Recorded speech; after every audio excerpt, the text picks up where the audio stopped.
RTOയുമായുള്ള എന്തൊക്കെയോ വിഷയങ്ങൾ കാരണമാണ് ഈ വാഹനങ്ങളുടെ രജിസ്ട്രേഷനും കൈമാറ്റങ്ങളും ഒന്നും തന്നെ നടക്കാതെ ഇരുന്നത്. 30-ലധികം വാഹനങ്ങൾ പൂർണ്ണമായും ഈ മരത്തിൽ നിന്ന് വീഴുന്ന ചപ്പും ചവറും പൊടിപടലങ്ങളും എല്ലാം തന്നെ പിടിച്ചുകൊണ്ട് ഇത്തരത്തിൽ വളരെ മോശാവസ്ഥയിലായിരുന്നു അന്ന് ഉണ്ടായിരുന്നത്. നമ്മളുടെ വാർത്ത പുറത്തു വന്നതിന് ശേഷമാണ് ഈ വാഹനങ്ങളുടെ എല്ലാം തന്നെ രജിസ്ട്രേഷൻ നിലവിലിപ്പോൾ പൂർത്തിയായിരിക്കുന്നത്. വാഹനങ്ങളും കൃത്യമായി വൃത്തിയായി പാർക്ക് ചെയ്തുകൊണ്ട് എല്ലാം തന്നെ വൃത്തിയാക്കി ഇട്ടിരിക്കുന്ന കാഴ്ചയാണ് നമുക്ക് കാണുവാൻ സാധിക്കുന്നത്.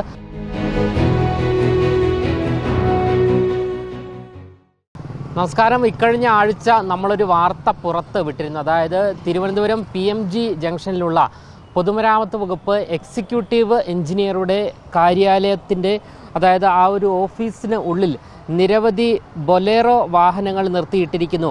അതായത് ഇക്കഴിഞ്ഞ സർക്കാരിൻ്റെ അതായത് LDF സർക്കാരിൻ്റെ അവസാന കാലഘട്ടത്തിലാണ് ഈ ഒരു വാഹനങ്ങൾ പർച്ചേസ് ചെയ്യുന്നത്.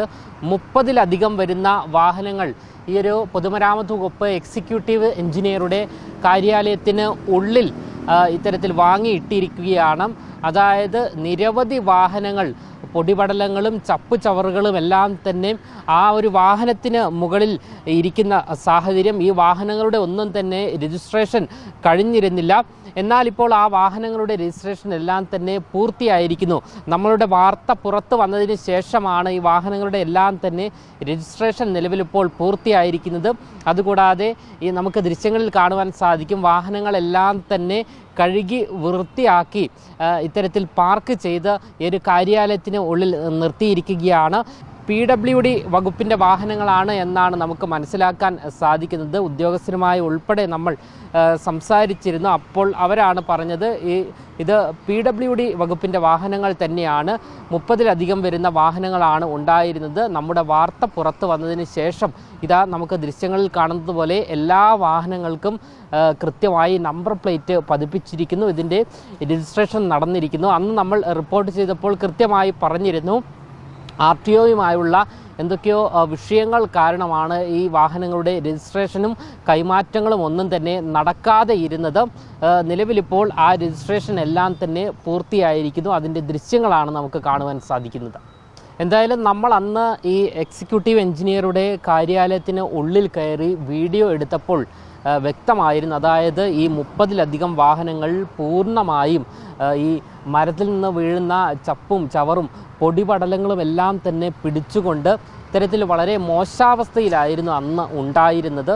രജിസ്ട്രേഷൻ പോലും കഴിഞ്ഞിരുന്നില്ല. എന്നാൽ ആ രജിസ്ട്രേഷൻ നിലവിലിപ്പോൾ പൂർത്തിയായിരിക്കുന്നു. എല്ലാ വാഹനങ്ങളും കൃത്യമായി വൃത്തിയായി പാർക്ക് ചെയ്തുകൊണ്ട് എല്ലാം തന്നെ വൃത്തിയാക്കി ഇട്ടിരിക്കുന്ന കാഴ്ചയാണ് നമുക്ക് കാണുവാൻ സാധിക്കുന്നത്. നമ്മുടെ വാർത്ത വന്നതിന് ശേഷമാണ് ഇത്തരത്തിൽ സടകുടഞ്ഞ് എഴുന്നേറ്റുകൊണ്ട് അധികാരികളെല്ലാവരും തന്നെ ഈ രജിസ്ട്രേഷൻ നിലവിലിപ്പോൾ പൂർത്തിയായിരിക്കുന്നത്. എന്തായാലും നമുക്ക് പറഞ്ഞു വയ്ക്കാനുള്ളത് നമ്മുടെ നികുതി പണമാണ് ഇത്തരത്തിൽ അലക്ഷ്യമായി കൊണ്ട് ഇത്തരത്തിൽ ഈ ഒരു കൊടും കാട്ടിൽ ഉണ്ടായിരുന്നത്. അതിനിപ്പോൾ നിലവിൽ പരിഹാരമായിരിക്കുന്നു എന്നുള്ളതാണ് യാഥാർത്ഥ്യം. നേരത്തെ പറഞ്ഞതുപോലെ അതായത് മുൻ സർക്കാരിൻ്റെ കാലത്താണ്, അതായത് LDF സർക്കാരിന് ഒഴിയുന്നതിന് മുൻപുള്ള മാസമാണ്, അതായത് അവസാന കാലഘട്ടത്തിലാണ് ഇത്തരത്തിൽ PWDക്ക് വേണ്ടി ഇത്തരത്തിൽ 30-ലധികം വരുന്ന വാഹനങ്ങൾ വാങ്ങുന്നത്. ഇതിൻ്റെ രജിസ്ട്രേഷനുമായി ബന്ധപ്പെട്ട് പിന്നീട് എന്തൊക്കെയോ പ്രശ്നങ്ങളുണ്ടായിരുന്നു. ഇതിനെ തുടർന്നായിരുന്നു ഇതിൻ്റെ രജിസ്ട്രേഷൻ നടക്കാത്തത്. പിന്നാലെ ഈ വാഹനങ്ങളെല്ലാം തന്നെ ഡംപ് ചെയ്തതുപോലെയാണ് ഇവിടെ പാർക്ക് ചെയ്തിരുന്നത്. അതായത് വളരെ മോശാവസ്ഥയിലായിരുന്നു ഈ ഒരു വാഹനങ്ങളുടെ അവസ്ഥയെല്ലാം തന്നെ ഉണ്ടായിരുന്നത്. പുതുപുത്തൻ വാഹനങ്ങളാണ്. ഏകദേശം ഒരു വാഹനത്തിന്, അതായത് ബൊലേറോ വാഹനത്തിന് വില വരുന്നതും 9 ലക്ഷം മുതൽ ഏകദേശം 12.5 ലക്ഷം വരെയാണ്. ഇത്തരത്തിൽ 30-ലധികം വരുന്ന വാഹനങ്ങളായിരുന്നു ഉണ്ടായിരുന്നത്. ഈ വാഹനങ്ങളെല്ലാം തന്നെ വളരെ മോശമായ അവസ്ഥയിലായിരുന്നു. ഈ വാഹനങ്ങളുടെ രജിസ്ട്രേഷൻ നിലവിലിപ്പോൾ പൂർത്തിയായിരിക്കുന്നു. PWDയുടെ നിരവധി, അതായത് എവിടേക്കാണോ ഈ വാഹനങ്ങൾ പോകേണ്ടത് നടക്കേണ്ടത്. എല്ലാം തന്നെ കൈമാറ്റം നിലവിലിപ്പോൾ പെട്ടെന്ന് തന്നെ നടത്തുമെന്നാണ് നമുക്ക് മനസ്സിലാക്കാൻ സാധിക്കുന്നത്. ഏറ്റവും അവസാനം നിലവിലിപ്പോൾ രജിസ്ട്രേഷൻ എല്ലാം തന്നെ പൂർത്തിയായിരിക്കുന്നു. നമ്മുടെ വാർത്തയ്ക്ക് ശേഷം ആ ഒരു ശുഭമായ സംഭവം നിലവിലിപ്പോൾ, അതായത് രജിസ്ട്രേഷൻ എല്ലാം തന്നെ നടന്നിരിക്കുന്നു. വാഹനങ്ങളെല്ലാം തന്നെ കൃത്യമായി വൃത്തിയോടുകൂടി തന്നെ ഇവിടെ പാർക്ക് ചെയ്തിരിക്കുന്നു. ഇനി ഇതിൻ്റെ കൈമാറ്റമാണ് നടക്കേണ്ടത്. ക്യാമറമാൻ ആഷിക്കിനൊപ്പം അമൽ രുദ്ര, മറുനാടൻ മലയാളി, തിരുവനന്തപുരം.